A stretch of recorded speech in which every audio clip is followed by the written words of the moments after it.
സാധാരണ ജനങ്ങൾക്ക് ഉപകാരപ്രദമായ വീഡിയോസൊക്കെയാണ് ഞാൻ ചെയ്യുന്നത്. സാധാരണക്കാർക്ക്, എന്നെപ്പോലെയുള്ള ആളുകൾക്ക് എന്തെങ്കിലും ഒരു നല്ല കാര്യം പറഞ്ഞു കൊടുക്കാൻ പറ്റിയ അങ്ങനെ അത് അവരിലേക്ക് എത്തിക്കുക എന്നുള്ളതാണ് എൻ്റെ വീഡിയോയിലെ പല മെസ്സേജുകളും. പക്ഷേ ഈ വീഡിയോയിൽ ഞാൻ നിങ്ങളുടെ സഹായം അഭ്യർത്ഥിക്കുകയാണ്. അതുകൊണ്ട് എല്ലാവരും എന്നെ ഒന്ന് സഹായിക്കും എന്ന് ഞാൻ പ്രതീക്ഷിക്കുന്നു. ഇതൊരു എൻ്റെ ചാനലിനെ മോണിറ്റൈസർ കൂട്ടാനോ ഒന്നുമല്ല. ഇതെൻ്റെ അന്ത്യാഭിലാഷം എന്ന് പറഞ്ഞ പോലെ എൻ്റെ ഒരു വലിയ ജീവിതാഭിലാഷമാണ്. അത് നിങ്ങൾ എനിക്ക് നിറവേറ്റി തരിക.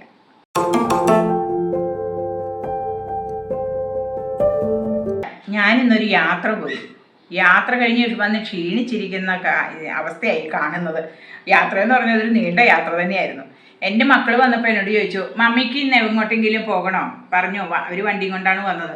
ഞാൻ പറഞ്ഞു, എനിക്കൊന്നൊരു ആളെ കാണാൻ പോകണം. അപ്പം എനിക്ക് വളരെ വേണ്ടപ്പെട്ട, ഞാൻ ഏറ്റവും കൂടുതൽ സ്നേഹിക്കുന്നതും സ്നേഹിച്ചിട്ടുള്ളതുമായ എൻ്റെ ഒരു ഇൻറ്റിമേറ്റ് ഫ്രണ്ടിനെ കാണണം എന്ന് ഞാൻ പറഞ്ഞു.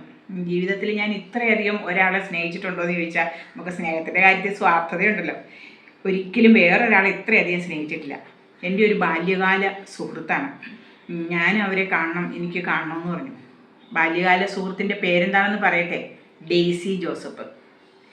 എൻ്റെ ബാല്യത്തിൽ എനിക്ക് എപ്പോഴും ഒരു തുണയായിട്ട്, അല്ലെങ്കിൽ ഒരു നല്ല ഫ്രണ്ടായിരുന്നു ഡെയ്സിയുടെ വീട്ടിൽ വിളിക്കുന്ന പേര് ജാനമ്മ എന്നാണ്. ഇവർ എള്ളുംപുറത്താണ് താമസിച്ചുകൊണ്ടിരുന്നത്. എള്ളുംപുറം എന്ന് പറഞ്ഞാൽ നിങ്ങൾക്കൊന്നും അറിയത്തുണ്ടാവില്ല. ഈ കാണുന്ന പ്രേക്ഷകർ എന്നെ ഒന്ന് സഹായിക്കണം കേട്ടോ. ഞാൻ അതിനു വേണ്ടിയാണ് ഈ വീഡിയോ ചെയ്യുന്നത്. നിങ്ങൾ സ്കിപ്പ് ചെയ്യാതെ ഈ വീഡിയോ മുഴുവനായും കാണണം. നിങ്ങളുടെ ഒരു സഹായത്തിന് വേണ്ടിയാണ് ഞാനിപ്പോൾ ഈ വീഡിയോ ചെയ്യുന്നത്. ഇടുക്കി ജില്ലയിൽ തൊടുപുഴ താലൂക്കിൽ എള്ളുംപുറം എന്ന് പറഞ്ഞൊരു സ്ഥലമുണ്ട്. അതൊരു മലയാവട്ടോ. എള്ളുംപുറത്ത് ഒരു വലിയ മല തന്നെയാണ്. ഇപ്പോൾ ആ കുന്നിൽ എൻ്റെ ബാല്യകാല സുഹൃത്ത് ഡെയ്സി ജോസഫ് താമസിച്ചുകൊണ്ടിരുന്നത്. ഞാൻ ചെറുപ്പത്തിൽ ഒരു പ്രാവശ്യമേ അവളുടെ വീട്ടിൽ പോയിട്ടുള്ളൂ. കാരണം ഞങ്ങൾ സ്കൂളിലേക്ക് പോകാൻ അവൾ എൻ്റെ വീട്ടിലേക്ക് വരും. എൻ്റെ വീട്ടിൽ നിന്നാണ് ഞങ്ങൾ സ്കൂളിലേക്ക് ഒന്നിച്ച് നടന്നു പോയിക്കൊണ്ടിരുന്നത്. അന്നൊക്കെ കാൽനടയാട്ടോ. ഞങ്ങൾ നടന്നാണ് സ്കൂളിൽ പോകുന്നത്. ഏകദേശം ഒരു 1-2 കിലോമീറ്ററോളം നടന്നിട്ട് വേണം ഞങ്ങൾക്ക് സ്കൂളിലെത്താൻ. ഞങ്ങൾ +2 അന്ന് പ്രീ ഡിഗ്രി വരെ ഞങ്ങൾ ഒന്നിച്ചാണ് പഠിച്ചത്. പ്രീ ഡിഗ്രി കഴിഞ്ഞ് ഞാൻ ഡിഗ്രിക്ക് പോയപ്പോൾ അവൾ വേറെ സ്റ്റഡീസിന് പോയി. അതുകൊണ്ട് ഞങ്ങൾ പിന്നെ കണ്ടില്ല. ഡിഗ്രിയൊക്കെ കഴിഞ്ഞു. 2-3 വർഷം കഴിഞ്ഞപ്പോൾ എൻ്റെ കല്യാണമായി. എൻ്റെ കല്യാണത്തിന് ഞാൻ ഡെയ്സിയെ വിളിച്ചു. അവൾ വന്നു. അപ്പം ഇതിനിടയ്ക്ക് ഞങ്ങൾക്ക് അന്ന് ഫോണൊന്നും ഇല്ലാത്തത് കൊണ്ട് ഞങ്ങൾക്ക് കാണാനും വലിയ ബുദ്ധിമുട്ടാണ്. കാരണം അവൾ താമസിക്കുന്നത്, ഈ ഡെയ്സി താമസിക്കുന്ന ഒരു മലയിലായതുകൊണ്ട് എനിക്ക് അങ്ങോട്ട് പോകാനും വരാനും ഒക്കെ വലിയ ബുദ്ധിമുട്ടായതുകൊണ്ട് ഞങ്ങൾ അങ്ങനെ കാണാറില്ലായിരുന്നു. പക്ഷെ കല്യാണത്തിന് ഞാൻ വിളിച്ചപ്പോൾ ഡെയ്സി വന്നു. എൻ്റെ കൂടെ ഒരു ദിവസം അവൾ താമസിച്ചു. അപ്പം തലേ ദിവസം എൻ്റെ കൂടെ നിന്ന് പിറ്റേ ദിവസം രാവിലെ എന്നെ ഒരുക്കാനും എല്ലാം കൂടി. എൻ്റെ ഒരു ഇൻറ്റിമേറ്റ് ഫ്രണ്ടെന്ന് നമ്മൾ എടുത്തു പറയാനുള്ള കാരണം, എനിക്കൊരു സങ്കടം വന്നാലും അവളോട് പറയാൻ പറ്റുമായിരുന്നു, ഒരു സന്തോഷം വന്നാലും പറയാൻ പറ്റുമായിരുന്നു. എല്ലാ കാര്യത്തിലും എനിക്കതിനൊരു എന്താ പറയുക, അതിനൊരു സൊല്യൂഷൻ അവൾ കണ്ടെത്തി തരുമായിരുന്നു. എനിക്കെപ്പോഴും സപ്പോർട്ടായിട്ട് നിന്നു. ഒന്നുകൂടി പറയാം, ഞാൻ നല്ല ദാരിദ്ര്യത്തിൽ കഴിഞ്ഞിരുന്നൊരു കാലഘട്ടമാണ്. സ്കൂളിലും കോളേജിലൊക്കെ പോകുമ്പോൾ എനിക്കൊരു നല്ല ഡ്രസ്സെന്ന് പറയാൻ ഒരു ജോഡി ഡ്രസ്സ് അല്ലെ 2 ജോഡി ഡ്രസ്സൊക്കെ കാണത്തുള്ളൂ. ഞാൻ കഥാപ്രസംഗം പറയും. അപ്പോൾ കഥാപ്രസംഗം പറയുമ്പോൾ എനിക്ക് നല്ല ഡ്രസ്സൊന്നും ഇല്ല.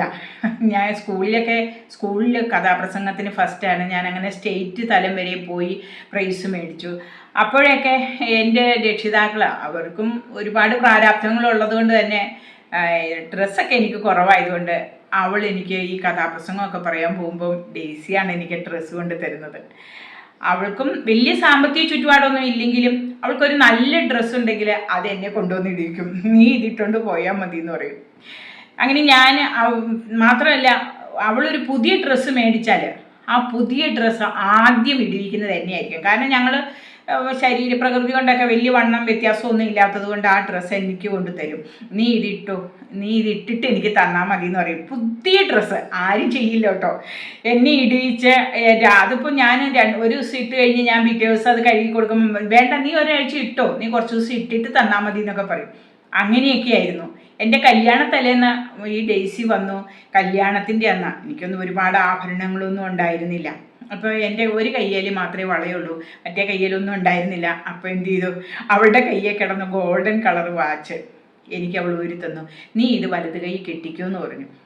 അപ്പം എൻ്റെ അച്ഛനും അമ്മയും എങ്ങനെയാണെന്ന് വെച്ചാൽ സ്വർണ്ണം അല്ലാത്തൊന്നും ഇട്ടുകൊണ്ട് പോകണ്ട, ഇനി അവർക്കത് ഇഷ്ടപ്പെട്ടില്ലെങ്കിൽ ഇതൊക്കെ വരവാന്നൊക്കെ മുക്കുകൊണ്ടാണ് എന്നൊക്കെ ആൾക്കാർ പറയൂലേ, അതുകൊണ്ട് അതൊന്നും വേണ്ടാന്നും പറഞ്ഞ് എനിക്ക് വേറെ വരവായിട്ടുള്ള വളയൊന്നും മേടിച്ച് തന്നില്ല.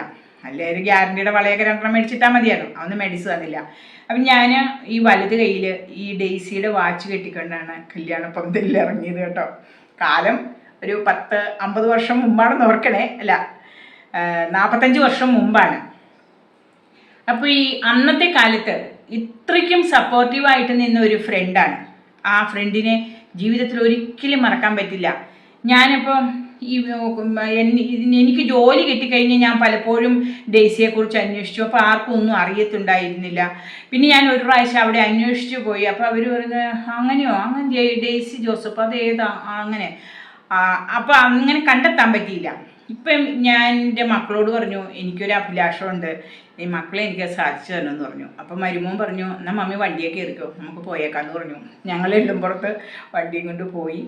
അത് മലയായതുകൊണ്ട് കുറേ ദൂരം, വണ്ടി പോകുന്നത്ര ദൂരം ഞങ്ങൾ ചെന്നു. ഡെയ്സിയെക്കുറിച്ച് അന്വേഷിച്ചു. അപ്പം അവർ പറഞ്ഞു ഡെയ്സി ജോസഫ് എന്ന് പറഞ്ഞ് മാന്തോട്ടത്തിൽ നിന്നാണ് അവർ വീട്ടിൽ വരെ. മാന്തോട്ടത്തിക്കാർ ഇവിടെ ഒരുപാട് പേരുണ്ട്.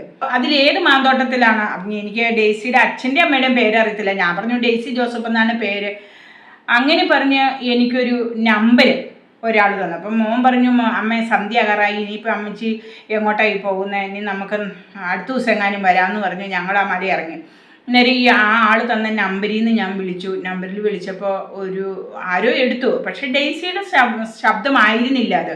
അത് പറഞ്ഞു ഞാൻ അറിയില്ലല്ലോ. ഞാൻ പറഞ്ഞു എൻ്റെ പേര് സരസ്വതി എന്നാണ്, ഞാൻ അറിയില്ലല്ലോ അങ്ങനെ പറഞ്ഞു.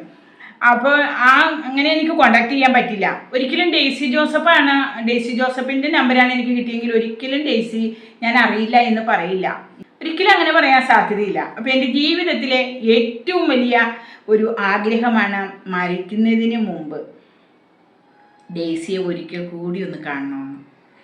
ഞാൻ തുടങ്ങനാട് സ്കൂളിലാണ് പഠിച്ചത്, ന്യൂമാൻ കോളേജിലാണ് ഡിഗ്രി പഠിച്ചത്, ഈരാറ്റുപേട്ട സെൻറ്റ് ജോർജിലാണ് ഞങ്ങൾ പ്രീ ഡിഗ്രി പഠിച്ചത്. ഞാനും ഡെയ്സിയും ഈരാറ്റുപേട്ട സെൻറ്റ് ജോർജിലാണ് പ്രീ ഡിഗ്രി പഠിച്ചത്. അപ്പോൾ ആ ലൊക്കേഷനിൽ ആ സ്കൂളിലോ കോളേജിലോ ഒക്കെ പഠിച്ചിട്ടുള്ളവർക്കാണെങ്കിൽ ഏതെങ്കിലും കാരണവശാൽ എങ്ങനെയെങ്കിലും ഡെയ്സിയുടെ കോണ്ടാക്റ്റ് ഉണ്ടെങ്കിലോ ഒക്കെ ചിലപ്പോൾ അവരിലേക്ക് ഇത് എത്തും. അല്ലെങ്കിൽ എള്ളുംപുറം പ്രദേശത്ത് താമസിക്കുന്ന ആളുകൾക്കിടയിലേക്ക് ഈ വീഡിയോ ഷെയർ ആയിപ്പോയാൽ ഒരുപക്ഷെ എനിക്ക് മാന്തോട്ടത്തിൽ ഡെയ്സി ജോസഫിനെ കണ്ടെത്താൻ പറ്റിയേക്കും. ഞാൻ ഒരുപാട് അന്വേഷിച്ചു, അവിടെ ഇല്ല. ഇനിയിപ്പോൾ അവിടെ നിന്ന് സ്ഥലം വിറ്റ് പോയോ എന്നൊന്നും അറിയത്തില്ല. ഈ വീഡിയോ കണ്ടിരിക്കുന്ന നിങ്ങൾ ഈ വീഡിയോ ഒന്ന് ഷെയർ ചെയ്താൽ ഡെയ്സി എവിടെയെങ്കിലും ഉണ്ടെങ്കിൽ എന്നെ കോണ്ടാക്റ്റ് ചെയ്തു. എന്തായാലും യൂട്യൂബ് കാണാത്തവരായിട്ട് ആരും തന്നെ ഉണ്ടാവില്ല. അപ്പോൾ ഈ വീഡിയോ കാണുമ്പോൾ അതിൻ്റെ താഴെ ഡെയ്സി നീ ഒരു കമൻറ്റ് ചെയ്യണം, ഞാൻ കാണാൻ ആഗ്രഹിക്കുന്നു. എവിടെയാണെങ്കിലും ഞാൻ അവിടെ വന്ന് കണ്ടോളാം. ഈ ഇന്ത്യ മഹാരാജ്യത്ത് എവിടെയാണെങ്കിലും ഡെയ്സി നിന്നെ ഞാൻ അവിടെ വന്ന് കാണും. എൻ്റെ ഒരു വലിയ ആഗ്രഹമാണ്. അതുകൊണ്ട് ദയവ് ചെയ്ത് എല്ലാവരും ഈ വീഡിയോ ഒന്ന് ഷെയർ ചെയ്യണം. എനിക്ക് എൻ്റെ ഫ്രണ്ടിനെ ഒന്ന് കണ്ടെത്താനാണ്. ഇത് ഫേസ്ബുക്കിലൊക്കെ ഞാൻ എൻ്റെ പിള്ളേരോട് പറഞ്ഞു ഒന്ന് നോക്ക്. ഞങ്ങൾ ഡെയ്സി ജോസഫ് എന്ന് അടിച്ചു കൊടുത്ത് ഒരുപാട് സെർച്ച് ചെയ്തു കുട്ടികൾ, പക്ഷേ ഡെയ്സിയെ കണ്ടെത്താൻ പറ്റിയില്ല.